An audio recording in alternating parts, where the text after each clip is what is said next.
Welcome to a new episode on Stories Lost. Today's case originates from a special part of northern Norway. The small village of Kåsmo is not just a picturesque tourist destination and charming homescape.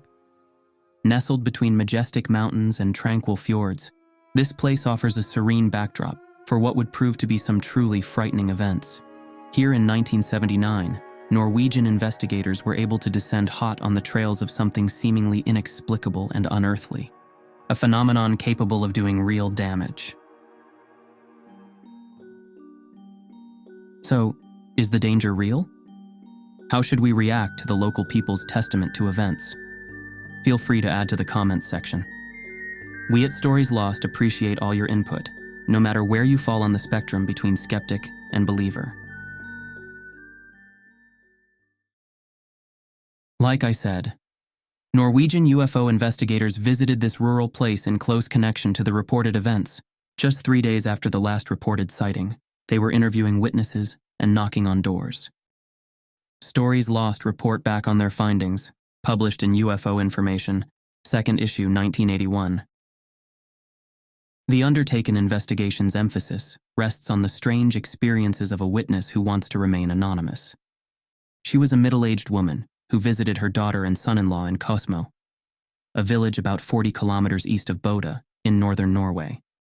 She, and later also another woman, had become witnesses to some mysterious events which happened during the night between Monday and Tuesday, September 10th and 11th in 1979.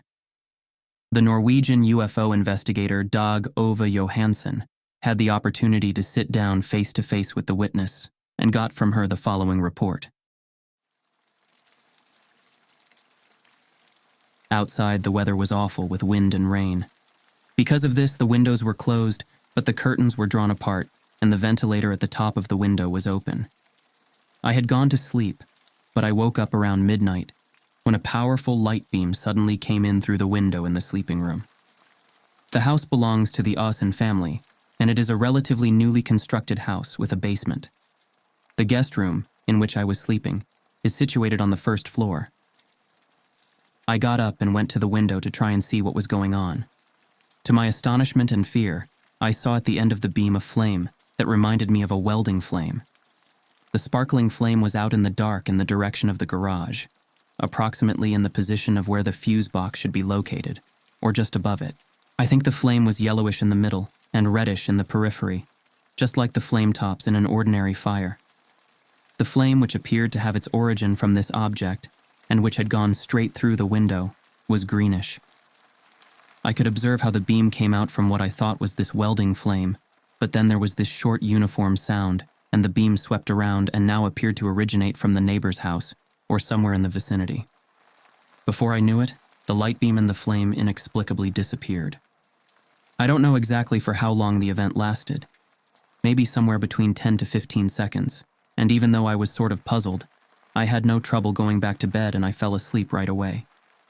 I simply didn't give it any further thoughts, and I did not in any way connect this experience to anything extraterrestrial or supernatural. I slept soundly for quite a while, and when I woke up, I felt fresh and in form, although there was this slight murmur or tingling in my body. My watch showed 5:30 in the morning, and I went to rouse and assist my son-in-law who had to go to work. Very uncharacteristically, the son-in-law reluctantly got out of bed, walked in a daze to make coffee, and told me that he felt extremely tired. He took a look at his watch and discovered to his, and my, surprise that it was set on 2:30. Therefore, we both went back to bed, and I felt a bit guilty about not telling him anything about what had happened in the night. But I needed to sort my thoughts first. Was the previous event something I should have alerted the others? Still, I fell asleep again and woke up at 7:30, as was indicated on my own wristwatch, and I immediately went to wake up my daughter. My daughter's wristwatch showed 3:30. I was thoroughly confused, and I straightaway told her in no uncertain terms about my experience around midnight. She didn't know what to think of it, so we tried to brush it off. I wish that had been the end to all of this, but later in the morning we tried to turn on the transistor radio in the kitchen, which was next to the sleeping room used by me, but it didn't function. We didn't think much about it at first. We didn't make a fuzz or anything. We just went to the sitting room and used the radio in there, which functioned normally, I refused to talk more on the subject of my experience, even though my daughter brought it up from time to time. I just wanted it forgotten. It really was no point to keep talking about it. I was about to leave that same day and travel back to my hometown further south in the country. All the while during my journey home, I felt this strange murmur in my body. My wristwatch kept malfunctioning erratically, and I was about to despair when it returned to normal late on Thursday, September 13th. I called my daughter, who reported that the transistor radio in the kitchen also had kept acting up before it returned to its usual state. Late evening Wednesday, September 12th. But that wasn't the end. My daughter told me that after I had left, she had gone into the guest room to collect the beddings. To her astonishment, she discovered a strange burning mark on the wall over the bed where I had been sleeping. If I would describe the room, it is painted, a light blue oil painting on a shingle wall. The Norwegian UFO investigator Dag Ove Johansen inspected this burn mark himself and described it as follows. It is an irregular brown-yellow spot about 3 centimeters in diameter. Coming up vertically from the mark were 2 feather-like stripes of soot about 10 centimeters long, weakly grayish. There were no blisters in the painting. It seemed as though only the upper layer of paint was burned away so that the priming remained. When I told this to the lady who had slept in the room, she was glad to hear that this thing had been discovered, because she herself had not seen the spot before she went home. I felt that she was relieved to find out that she hadn't dreamed of it, that this in fact showed there was substance to her experience. For UFO investigators, the burn mark was concrete confirmation of something more than a dream haunting the village of Kåsmo. You could argue that this amount of evidence should be enough to convince us that something unusual must have happened, at least something beyond a dream. But aren't there other plausible explanations? Wouldn't the reliability of such a testimony be substantially helped by some external and independent corroboration? It is reasonable to ask oneself, after a searing light beam sweeps the night sky, could there be more than one point of impact? Other people could have seen the same phenomenon or found traces of its intense blazing. Well, yes, you are right. There was more than one witness, and the light beam allegedly left additional damages on its targets that really raises suspicions.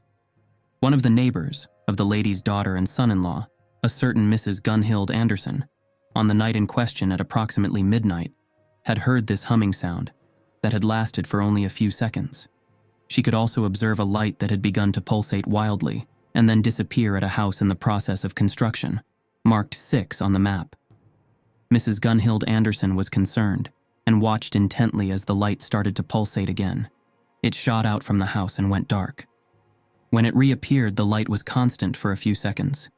That night she noted it, but thought very little about it, and might have forgotten all about it had she not recognized it when something similar happened a few nights later, in the midnight between September 19th and September 20th. But before I tell you about what Gunhild experienced on the night of the 19th and 20th, there are a few more observations to mention. Another neighbor, a Mr. Otter Noreng, whose house is marked 5 on the map, noted that an electric wall clock had stopped at precisely 000. This clock was still in the same state when they all got up in the morning. Yet another neighbor, a Mr. Connie Bringsley, whose house is marked 7 on the map, had the exact same experience with the wall clock. In the house marked 4 on the map, the family reported that their dog had begun to growl wildly. Attending to their dog, the family also noted a simultaneous power outage.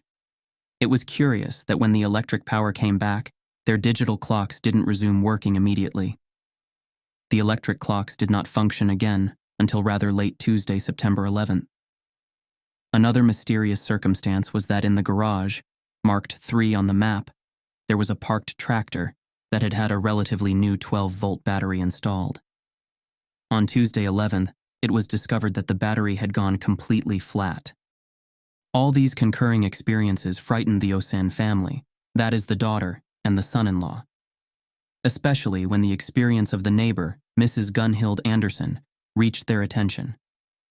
Mrs. Gunhild Anderson talks about her experience as follows.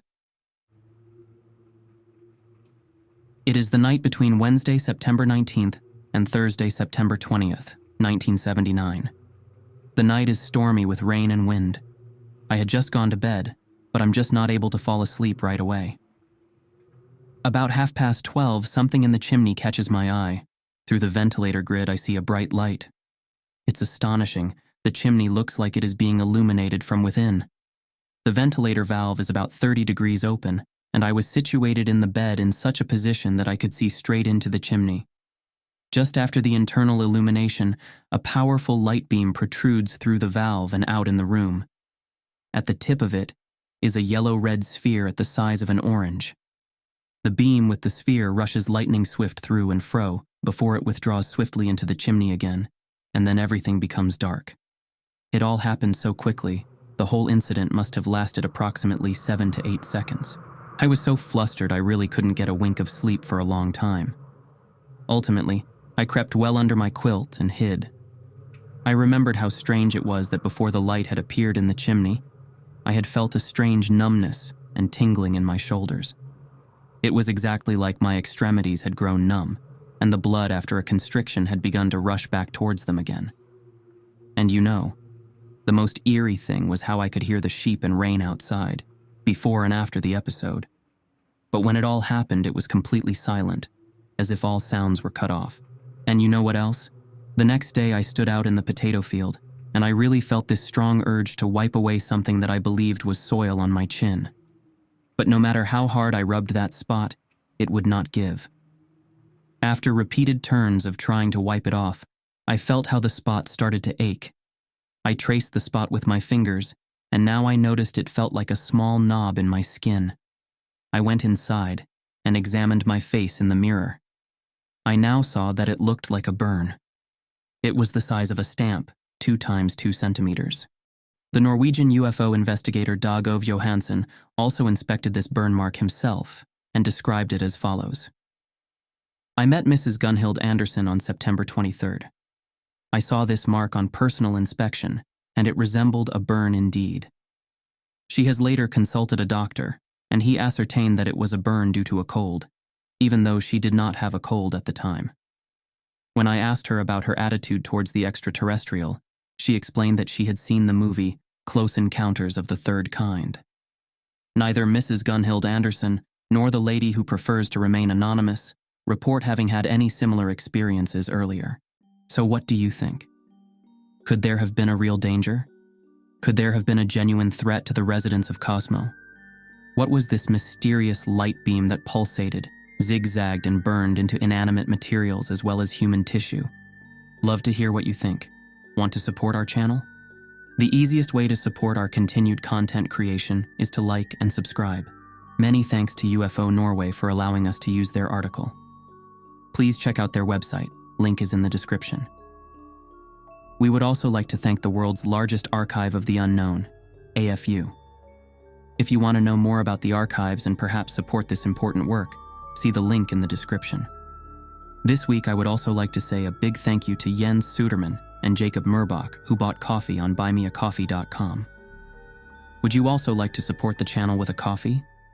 See link in the episode description. Your great support means a lot. See you next week.